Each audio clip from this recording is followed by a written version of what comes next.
Welcome to Just Like Nana. I am Amy Penny Saylor. If this is the first time you've joined us, excited that you're here. At Just Like Nana, we always address ancestral trauma. Today's guest expands that to include ancestral trauma within the context of historical trauma. And while that sounds heavy, and it is, the purpose of talking about it is to figure out how we move from one place to another. How do we get to the other side? And however you refer to that other side, if it's healing, breaking a cycle, my guest today refers to it as integration, whatever that means for you, the theme that's been clear through many, many episodes of Just Like Nana is that the first step is acknowledgement. So that's why we talk about it. And also beyond the acknowledgement, the modalities or methodologies to keep moving past that stage. And so if you've listened to other episodes of Just Like Nana, thank you for that. And I hope you found 1, 2, 5 suggestions or methods from various guests that have resonated with you and felt like a thread that you can pull in your own journey. Today's guest is Iya Affo. She is a visionary trauma educator, cultural wellness leader, and founder of the Pan-African Resilience Healers Network. She's a tribal African woman and a descendant of both spiritual and physical healers. Iya's work is rooted in the global restoration of ancestral wisdom and the decolonization of healing practices. Her unique integrative approach harmonizes traditional African and indigenous medicine with evidence-based neuroscience and Western modalities to foster deep, embodied healing from trauma. We are so fortunate to be able to talk with Iya today. You will quickly figure out for yourself how amazing she is and just what a fierce advocate she is for those who need a little extra support, including me and perhaps some of you who are listening in. Welcome to Just Like Nana, Iya. So excited to have you with us today. Thank you so much for having me. It's really a pleasure to be here. And it's some of my favorite topic, ancestors and grandmothers and all those things. So thank you so much. Absolutely. And I can't wait to get into the broader historical trauma. So thank you for all the work you do and what you put out in the world. Thank you. Do you have a favorite memory of a grandma, or favorite or powerful, whatever story feels like it wants to be heard that you'd like to share? And what did you call your grandma? Absolutely. So probably 20 years ago. So my grandmother, you have to understand my grandmother. My grandmother was like this Renaissance woman. She was born in like 1918 or 1919, but she was way, way, way ahead of her time. So she was quite a seamstress, and she could go to wherever the designer fashion was, and she could look at everything they did and go home and reproduce that same thing overnight. So this was her. She was fashion. She's the type of lady that was wearing high heels on the beach, right? Yeah. And somehow she's not sinking into the sand, which amazes me. Flowing, and she's moving. But anyway, what was also very important to her was how she raised her family. So she made sure that they lived in the best neighborhoods and had the best things.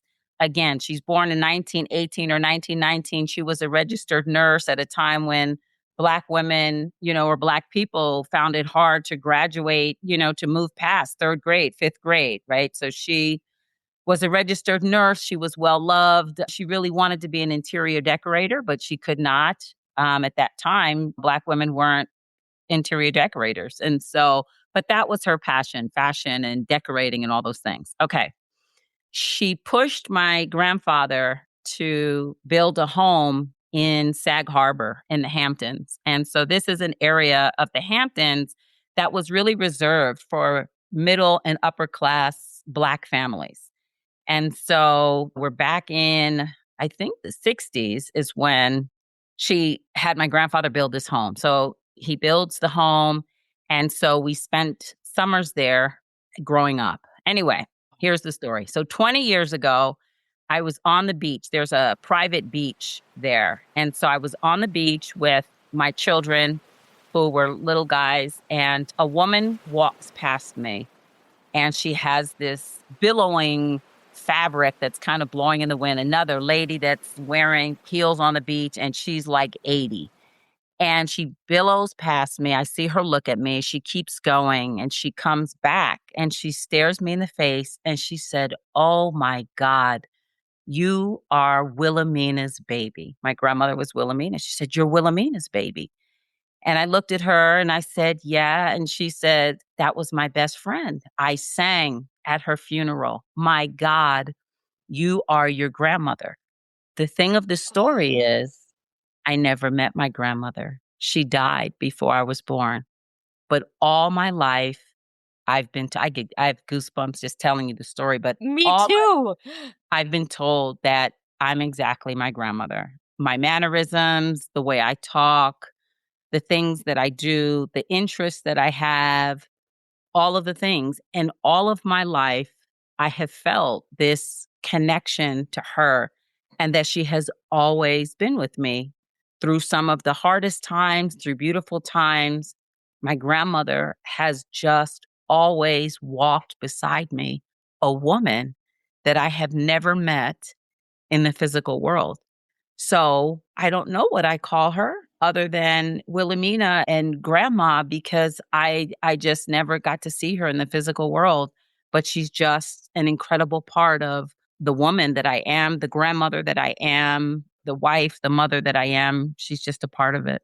What a beautiful tribute to your grandmother. Thank you so much for sharing that. You're welcome. As you were describing her in the beginning, I was just thinking about what an incredible force of nature she must have been. She absolutely was. I mean, can you just imagine a woman born at that time and just pushing? She was the oldest of 8 children.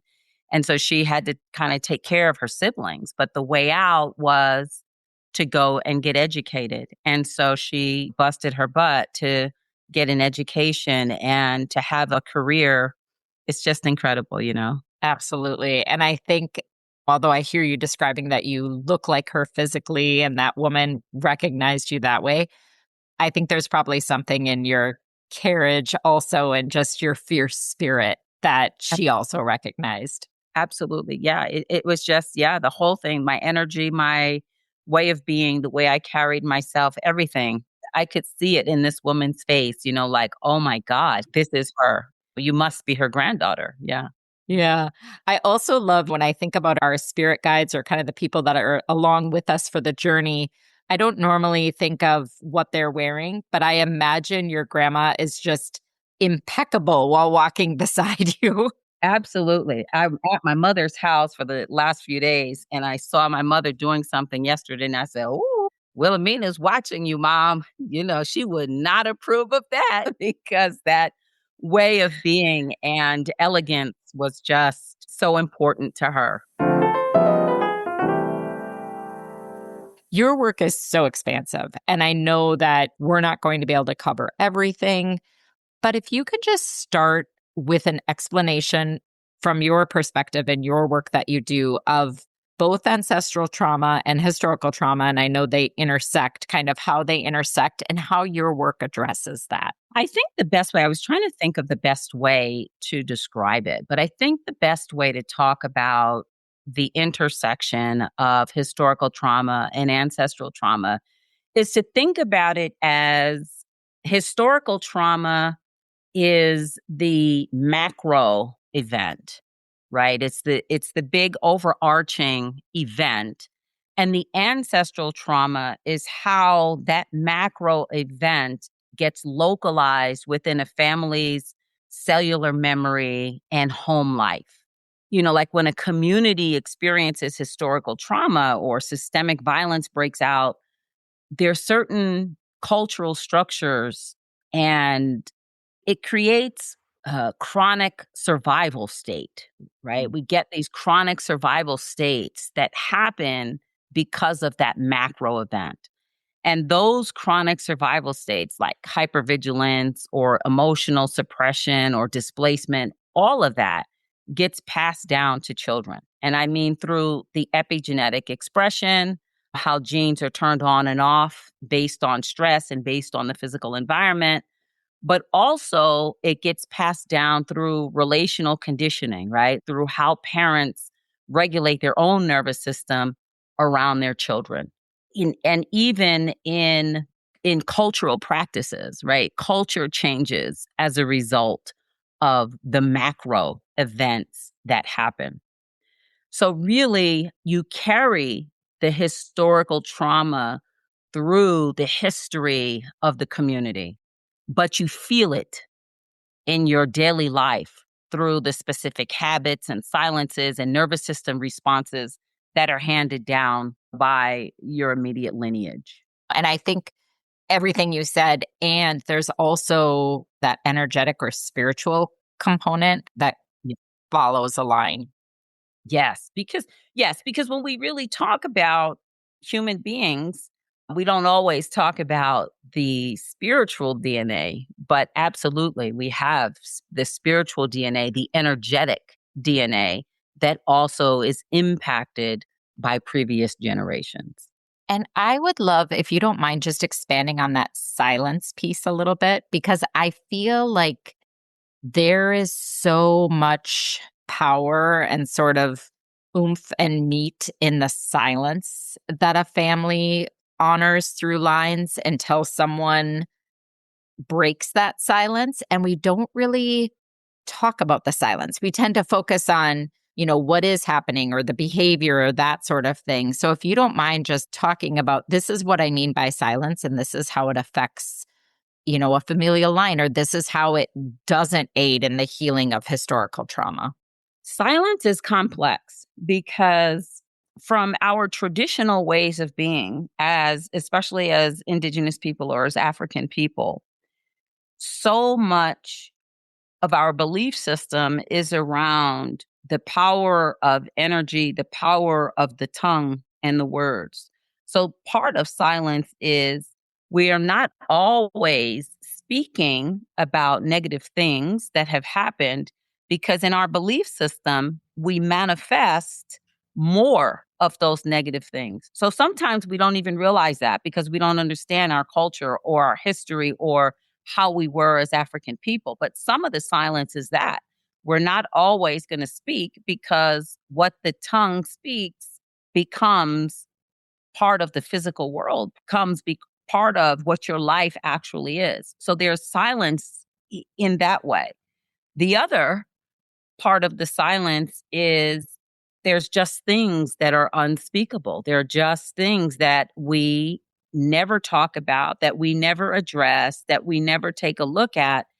And in that unhealthy silence, that can be passed one generation to the next. And it doesn't allow us to really integrate the pain and the trauma that we endure, right? So I want to clarify one thing. When I talk about the silence of not using the tongue to articulate things that have happened, we may not be using the tongue in our ancestral ways, in our traditional ways to articulate things that are happening, but we're still recognizing those things. And traditionally, we would be doing ritual and ceremony and healing technologies so that we can integrate that trauma and that pain. So that's one type of silence. Just because the tongue isn't wagging doesn't mean that we're not recognizing that there's a problem and managing the problem. But because of colonization and because of being stripped of our cultural ways of being, we no longer know how to manage trauma and pain in that way. And so then it becomes a silent that's a sickening silence. We're not acknowledging, we're not recognizing, we're not seeing, we're just continuing to move forward. And then we don't have the opportunity for integration. That makes so much sense. And I hear what you're saying about what's missing is that piece of, okay, we're not using words in the traditional sense, but there are other mechanisms, rituals, ceremony, like you mentioned. And now that doesn't exist. So there's nothing Right. So there's nothing that allows us. I don't always use the word healing because sometimes when we say healing, it's kind of like abstract. And what does that really mean? So, and the things that happen absolutely become a part of who we are. So, are we healing or are we integrating, right? We're Mm. integrating those experiences because those experiences also empower us. Those experiences also increase our capacity to manage adversity. So, it really is an integration of those experiences that need to happen.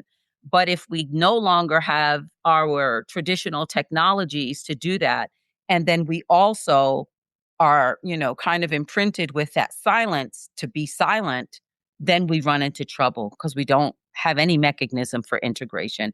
And we just keep carrying that pain and that trauma forward. Yeah, I love what you said on two levels. One is thank you for that integration language Mhm. because you're right that, and of course, not saying, oh, well, anything that happened was good or anything like that, but you're right that the reality is it occurred. And then the Mhm. integration allows for also the kind of silver linings, if you will, or, everything always has two sides, right? So that this was an awful experience and there's something I can take away from it that leads to my better character. Exactly. Exactly. And then also just what I'm really hearing, and one thing that has sort of flowed through every episode when I've talked with someone, no matter which way they're looking at this, is just kind of that, I'm going to call it the acknowledgement piece. Just that Mhm. one moment of, yes, this happened. I see you, I hear you, I imagine how difficult that was. This happened. And it seems that moment of acknowledgement, which I think is probably a first step to the integration, because you can't integrate something you're pretending didn't happen, is just incredibly powerful. Yes, absolutely. Absolutely. Let's talk about the Pan African Resilience Healers Network. Can you describe that for our listeners? Yeah. So I think that we struggle, and I say this, and sometimes it's offensive to people, and it is not meant to be offensive, but we're struggling with mental health all over the world, right? When we are utilizing our Western perspective on what it means to have mental health, we're failing. And we're failing in the United States because we see the number of sick people. We see the number of people that are doing unthinkable crimes. We are seeing people struggling and miserable and so broken on so many levels. So somehow we're missing the mark. If we look at the continent of Africa, the gap is even wider because we are looking at a continent that has been colonized. And so, even in many communities in Africa, traditional ways of healing, our traditional technologies have been lost or are no longer respected because people are trying so hard to follow in a Western mindset, in a Western way of being. So they're putting down our traditional ancestral ways of integration and wholeness and moving toward Western ways of being and thinking, except that those Western ways of being and thinking aren't even that successful in the West. So, with this in mind, and with spending time in so many communities that are still struggling and are still being impacted by violence, by trauma, by pain, I wanted to introduce another model. In Africa, you will never have enough medical doctors, like whether it's a psychologist or psychiatrist or a physician in the hospital. You'll never have enough because it's very difficult to get trained, right? You have to have enough money to go through all the schooling processes. And most of the time, the people that have access and can go through those processes are going to leave the continent and go practice in Europe or in the United States, somewhere where they can make a lot of money. So we're never going to have enough. And in reality, since time immemorial, we have managed mental health issues. This is not the first time we're living through adversity. Our ancestors have always had adversity, but we had indigenous technologies to manage it. So how do we incorporate and infuse our indigenous technologies to fit into the 21st century? So my idea was, how do we collect the mothers, the aunties, and not just women, but the mothers and the aunties, because we hold such a powerful place of healing on the continent, but also men as well, leaders and supporters in the community. How do we gather them, give them information about the nervous system and how the nervous system operates and what's happening with the nervous system when we're exposed to trauma? And then work with local medicine people to help integrate some of those traditional practices with our 21st century biology so that we can help facilitate healing. That way, we're never looking for just outside people to come and save us, but we have trained our own and organized our own people from each various culture, 21st century neuroscience with traditional ways of healing to help facilitate people healing in the community. And so that's really what was in my mind. How do we do that? And I think it's hard getting going. And you have to have a lot of people believing in it, because we have people that want to invest a lot in Africa, but we also have to have the people that want to invest in Africa trust and believe that we do know how to heal ourselves. We do know how to heal. If we can organize things, then we can have a system that is sustainable and empowering for people in their communities. So that's really what it was all about. How long have you been doing this, and what sorts of results have you started to see? And I want to be clear, I think this is a very long game for generations to come. Yes. And we have not gone very far yet. I started really working on it probably about 2 years ago. And so just trying to get people involved. We were able to do some of it at a conference in Kenya recently. And so some of that was starting to manifest, and I could see light bulbs going on, but we haven't moved very far yet. Well, and to your point, there's just so many different cultures. So even if there's inroads in one place, you're kind of starting from ground zero elsewhere. Exactly.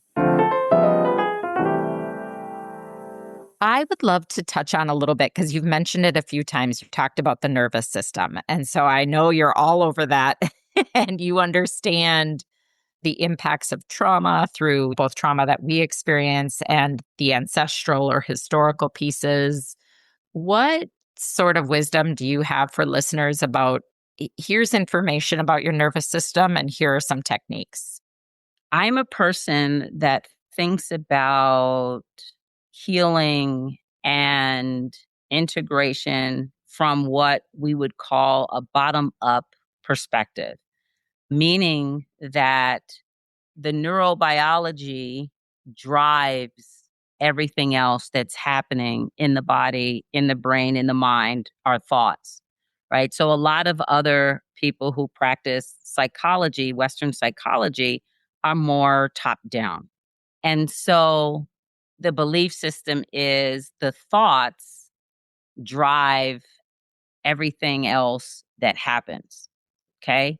So my thought process is, how do we manage what's happening in the neurobiology to affect how we're thinking and feeling? So if we think about it, the brain is driving everything. The brain is responsible for how we think, how we feel, how we emote, right? Like control our emotions or don't control our emotions, how we behave, and how we have relationships. The brain is going to control all of those things. If I can leverage the knowledge about the nervous system, I can absolutely affect how I feel, how I think, how I emote, how I behave, how I relate. So when I think about helping people that have gone through trauma, I'm thinking about, how do we first help you regulate the nervous system? We want to decrease the amount of stress hormones in your system. the adrenaline, the cortisol, noradrenaline, that whole cocktail of stress hormones in our system. How do I help you decrease those neurotransmitters and increase the feel good ones? Your dopamine, serotonin, oxytocin, endorphins. Because when we can increase what I call the feel goods and decrease the stress hormones, we're going to start to regulate our nervous system, and it's going to automatically start to change how we think and how we feel, how we behave, how we relate to others. Okay. So that's kind of the fundamental thing. Now, if we add in historical trauma and things that have happened generationally, then is on the continent of Africa and Dahomey, where we came from. And they're aware that there are European people coming and they're snatching people off of the continent and they're taking them to work in this new world. And where you go is horrible and is destructive all the way down to the level of your soul, right? And I have an ancestor that's there. That ancestor has to adapt to living in that environment where there's constant danger. So it's going to increase their hypervigilance. It's going to increase their ability to distinguish sounds. It's going to increase their ability, for vision. All of those things increase in order to survive in that hostile environment. So we can carry that. So when we get that, like to simplify it, when that switch flips and we move into that hypervigilant state, that can pass one generation to the next on the epigenome of the DNA, the outside part, the chemical receptors that control what's happening with the genetic code. That changes.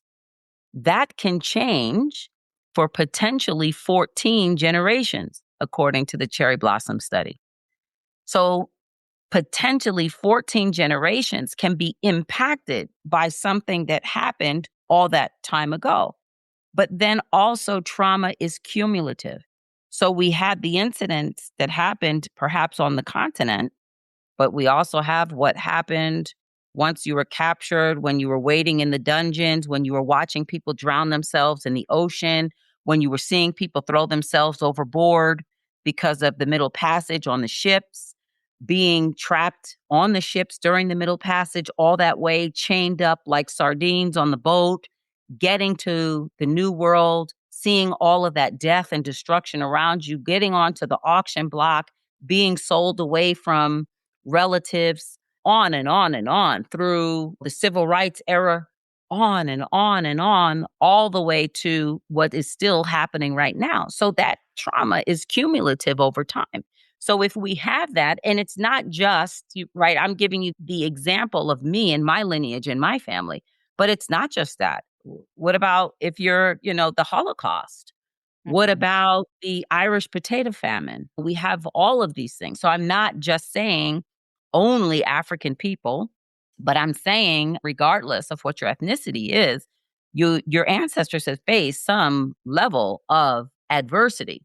Now, your capacity to have integrated it over the generation changes depending on what your lineage is, but it's still there. And so if we haven't had that opportunity for integration and we've continued to have trauma accumulate over time, well, then we still have our generations, our kiddos walking around carrying all of that with them.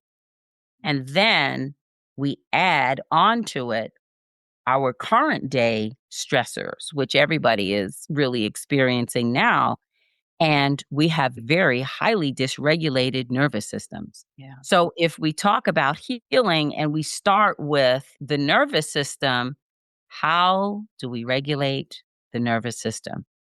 And I just want to acknowledge a piece in there. Yes, there have been traumas that have been experienced throughout history, but the cumulative piece I think is really key because sometimes a trauma is experienced and then based on privileges, future generations are able to move beyond that. And sometimes the trauma just keeps coming. Correct. Absolutely. Yeah. Absolutely. Thank you for acknowledging that and pointing that out. Absolutely. So then if we talk about, I think the second part of your question was what people can do, but tell Mhm. me again what people can do with what? Yeah, I guess I'll call it nervous system regulation health, kind of Oh, hygiene, or what are some first steps I people love can that. start to take to really understand? I love that.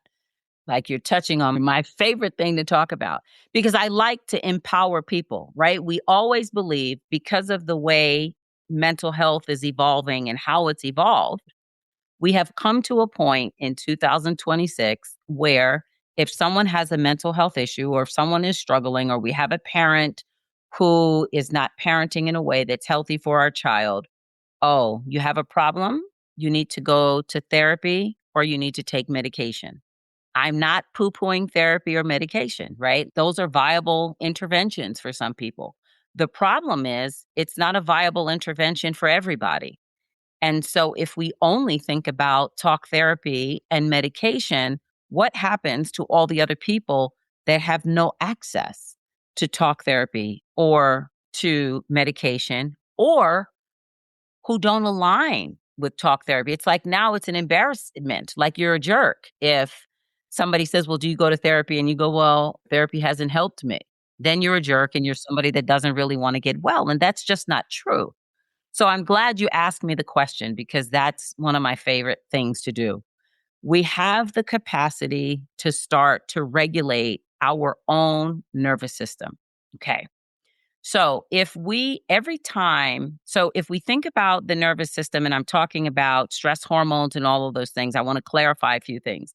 So when I talk about having a lot of cortisol or adrenaline, noradrenaline, and all of those things, stress hormones in our system, that's also equivalent to being in fight or flight, right? We know fight, flight, or freeze response, fight or flight mode, the threat response system, survival mode, all of that is interchangeable. So if we're having a nervous system that is dysregulated, we have the capacity to regulate it. Here's some of the ways we can do that.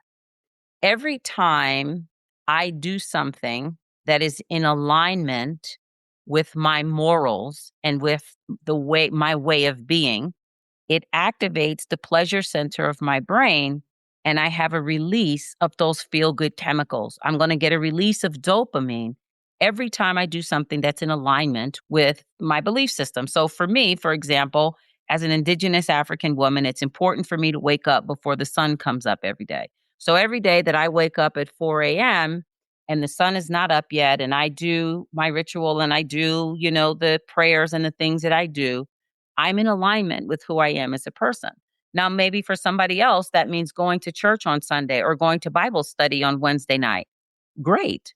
Whatever that means for you. Every time you show up at church on Sunday or every time you go to Bible study on Wednesday, you are in alignment with your belief system and you're activating the pleasure center of the brain and you're getting a release of those chemicals that are helping you to increase your capacity to manage daily stressors. Okay. Anytime we learn something new, we activate the pleasure center of the brain. We have the same chemical response. So if we're driving, so sometimes we have people that don't have a lot of time. Great. You probably drive to work every day. Every time you drive to work, what if you turned on your favorite podcast, just like Nana maybe, or another one, right? Whatever your podcast is, where you're learning something. That means on the way to work, you're regulating your brain because by learning something new, you have activated the pleasure center of the brain and you have that chemical response. Every time when we have music or rhythmic sensory input, that's also going to help us with regulating the brain. It's also going to give us that same response. When we do rhythmic activities, if we're swinging in the hammock in our backyard, if we take our kiddos after school to swing on the swing before they come home to do their homework, we're helping them to regulate the brain and get the chemical response that we want in order to have that neurological regulation. If we do jump rope, if we hula hoop, all of those things are regulating to the brain.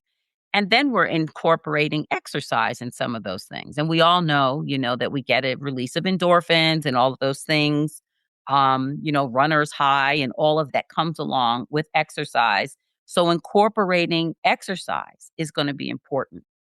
Sometimes we have people that can't do all the different types of exercise. So I want to point out anytime we're in what's called optic flow, so that's when we're walking, running, or bicycling, our eyes are making these very fast, rapid lateral eye movements, which is what EMDR is based on.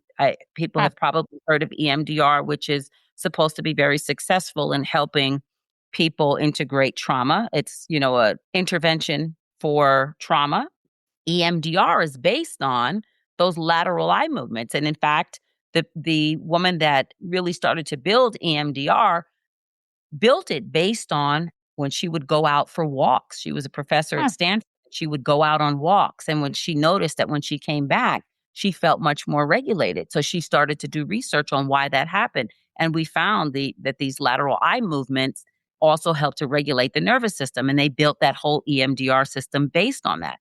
So going for a walk, taking 10 minutes, 15 minutes, and making sure that that's something that we do every day or do a couple of times a day is going to be another way to help regulate our brain.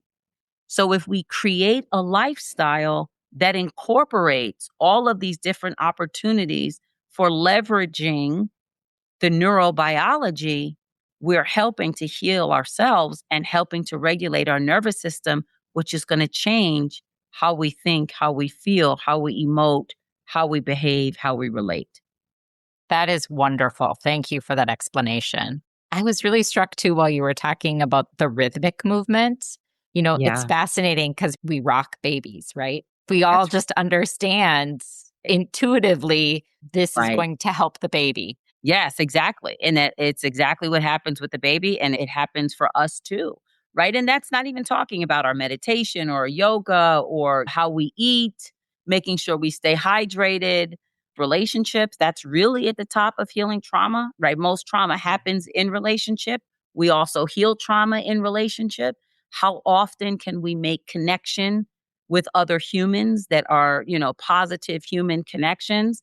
Is another way that we're helping to regulate the brain. When we have that closeness or we feel close to someone or close to our animal, we're going to have a release of the oxytocin and release of those feel good chemicals that help us to change our brain chemistry. So, all of those things are contributing toward our mental health and are true ways of regulating the brain and helping to change some of the maladaptive behaviors. Yeah, I love that. And I'm a huge animal fan. So just a shout out to the animals and all they do for us. Absolutely. One of the explanations you provide for your work, and I'm going to quote now because it's such Okay. great language.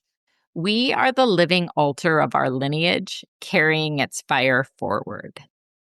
And that's just beautiful. What does that mean to you? And what suggestions do you have for listeners as far as how they could engage in carrying their ancestral fire forward? Great question. What this means for me is that your body is not starting from scratch. You're the current physical manifestation of thousands of generations who breathed, survived, loved, and adapted long before you. Your lineage did not end with your ancestors. It continues directly through your pulse, your DNA, your choices, right? That Wilhelmina living in me and coming through me.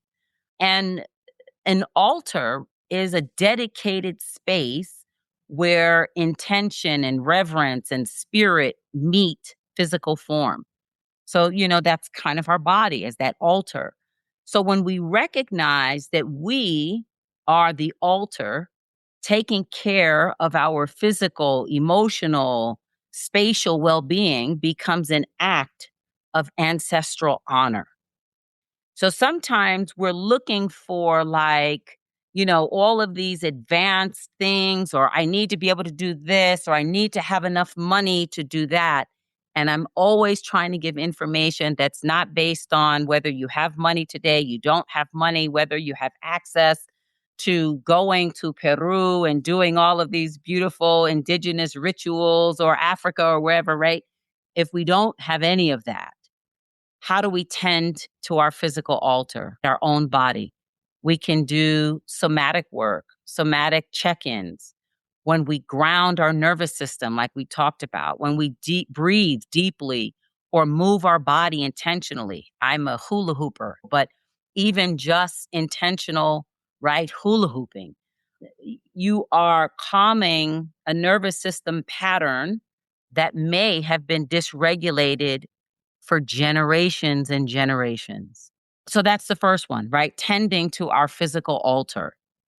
The second one, how do we distinguish fire from ash, right? Our ancestors have passed both survival wounds, the ash, and the incredible strength and creativity and endurance, that fire. So carrying the fire forward means choosing to honor the wisdom and the gifts while consciously laying down the coping mechanisms that no longer serve you. It may not be necessary for me to be hypervigilant 24 hours a day anymore. For some of us, it might be. But when can we lay it down? And how do we hold that fire? Right? Without adversity, we don't have the opportunity for evolution. We don't have the opportunity for our consciousness to evolve. We don't have the opportunity to become stronger. We must have adversity to become stronger. So how do we hold the part of that has allowed us to evolve and to strengthen? So that's the second piece. First piece, tending to our physical altar. The second piece, distinguishing the fire from the ash and really trying to uphold that fire when we can. And practice conscious space making. Create physical spaces in your home, whether it's a quiet corner, a curated table with lineage photos, a simple candle. I have a woman that I work with in Germany who has a very tiny space and has a roommate.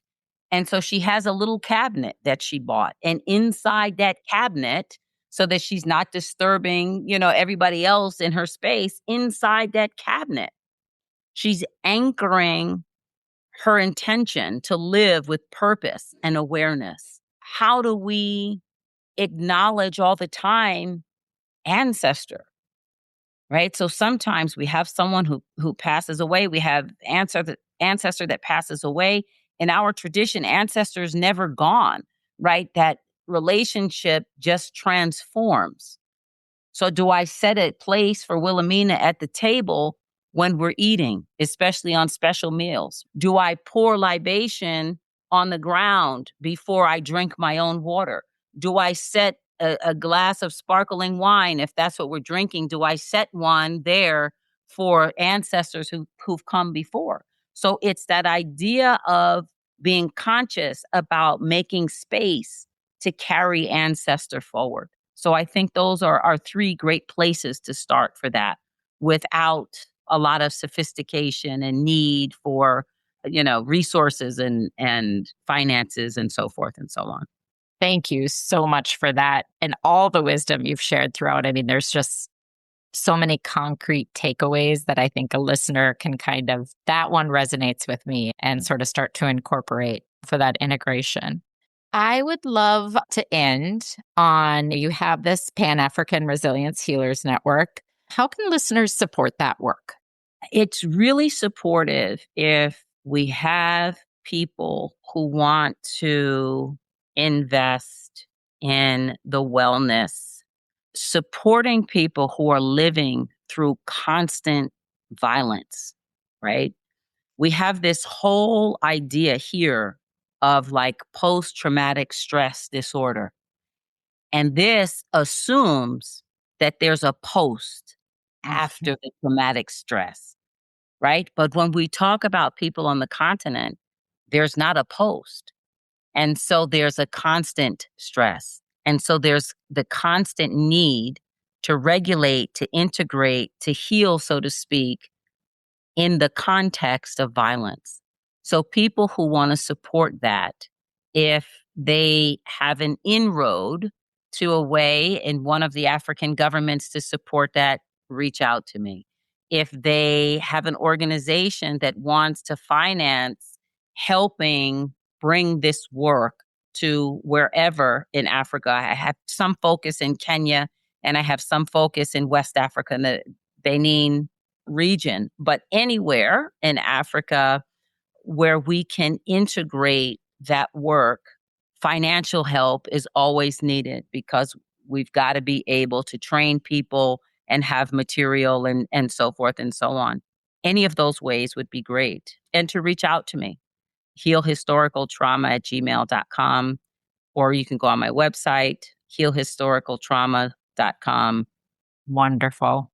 Thank you so much for your time today, Iya. This has just been a lovely conversation. Thank you. It was such a pleasure. Thank you so much for being here with us today at Just Like Nana. So excited to have you here. I hope you enjoyed today's episode and that you can take away a little piece of something that makes your journey, your healing, your day, your family just a little softer and brighter. If you enjoyed today's episode, please share it with a friend. Just Like Nana's theme music was written and performed by Carter Penny. Can't wait to talk to you next Friday.